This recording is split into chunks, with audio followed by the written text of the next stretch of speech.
যে শেখ যেমন আজানে হাইয়া আলাস সালাহ এবং হাইয়া আলাল ফালাহ যখন বলে তখন ডান দিকে এবং বাম দিকে তাকাতে হয়। তো ইকামতের সময় কি এরকম করতে হবে? জি না, জি না, শুধু আজানের সময়তে।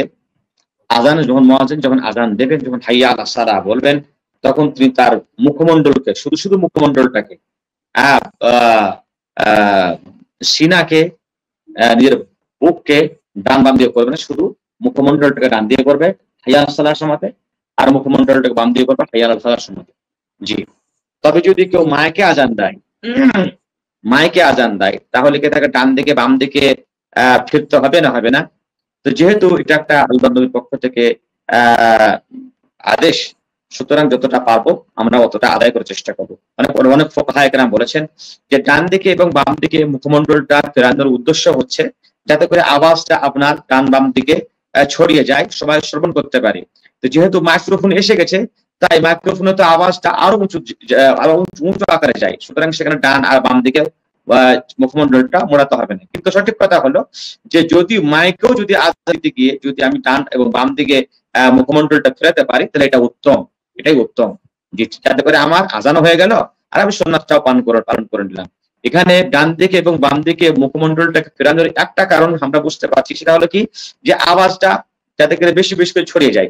কিন্তু এর মধ্যে আরো কিছু হিকমত থাকতে পারে যেটা আমাদের জানা নাই, তাই আমাদেরকে মাইকেও আজান দিলে পারে যদি সম্ভব হয়, তাহলে ডান দিকে এবং বাম দিকেও আমাদেরকে মুখটা ফেরালে বেশি উত্তম। জি জি, যেরকম আজানের উত্তর দিই সেরকম কি ইকামতের তা উত্তর দিতে হবে? জি জি জি, যেভাবে আপনি আজানের উত্তর দেন সেভাবে আপনাকে ইকামত উত্তর দিতে হবে। রাসূলুল্লাহ সাল্লাল্লাহু আলাইহি ওয়াসাল্লাম বললেন, ইযা সামি'তুমুল মুআদ্দিনা ফাকুলু মিসলা মা ইয়াকুলুল মুআদ্দিন। তোমরা যখন মুয়াজ্জিনকে শুনবে, অর্থাৎ মুয়াজ্জিনের আজান শুনবে, তখন তোমরা যেভাবে মুয়াজ্জিন বলছে সেভাবে তোমরা বলো। তবে হাইয়া আলাস সালাহ, হাইয়া আলাল ফালাতে আপনাকে লা হাওলা ওয়ালা কুওয়াতা ইল্লা বিল্লাহ, লা হাওলা ওয়ালা কুওয়াতা ইল্লা বিল্লাহ বলতে হবে। আর যেটা ইকামত দেয় সেটা হলো একটা আজান, সেটা হলো একটা আজান। রাসূলুল্লাহ সাল্লাল্লাহু আলাইহি ওয়াসাল্লাম বলেছেন, বাইনা কুল্লি আযানাইনি সালাহ, দুইটি নামাজের মধ্যে নামাজ রয়েছে, অর্থাৎ দুইটি আজানের মধ্যে নামাজ রয়েছে। দুইটি আজানের উদ্দেশ্য হলো, একটি হলো আজান যেটা উপরে ছড়ে দিই সময় সময় দীক্ষিত হলে বা সময় প্রবেশ হয়ে গেলে পারে, যেটা আজান দেওয়া হয় লোকজনকে নামাজের জন্য ডাকার জন্য, সেটা হলো আজান, একটা আজান। আর দ্বিতীয় হলো যখন নামাজ খাড়ো হয় বা নামাজ দাঁড়ায়, তখন যে একামত দেওয়া হয় ওটা হলো একটা আজান। সুতরাং আল্লাহ বললেন, যখন তোমরা আজান শুনবে, অর্থাৎ একামতও শুনবে এবং আজানও শুনবে, তখন তোমরা তেমনই বলবে যেমন মুয়াজ্জিন বলছে।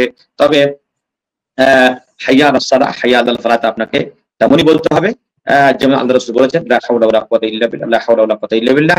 যখন কাদ কামাতিস সালাহ, কাদ কামাতিস সালাহ বলবেন, তখন কাদ কামাতিস সালাহ, কাদ কামাতিস সালাহই বলবেন।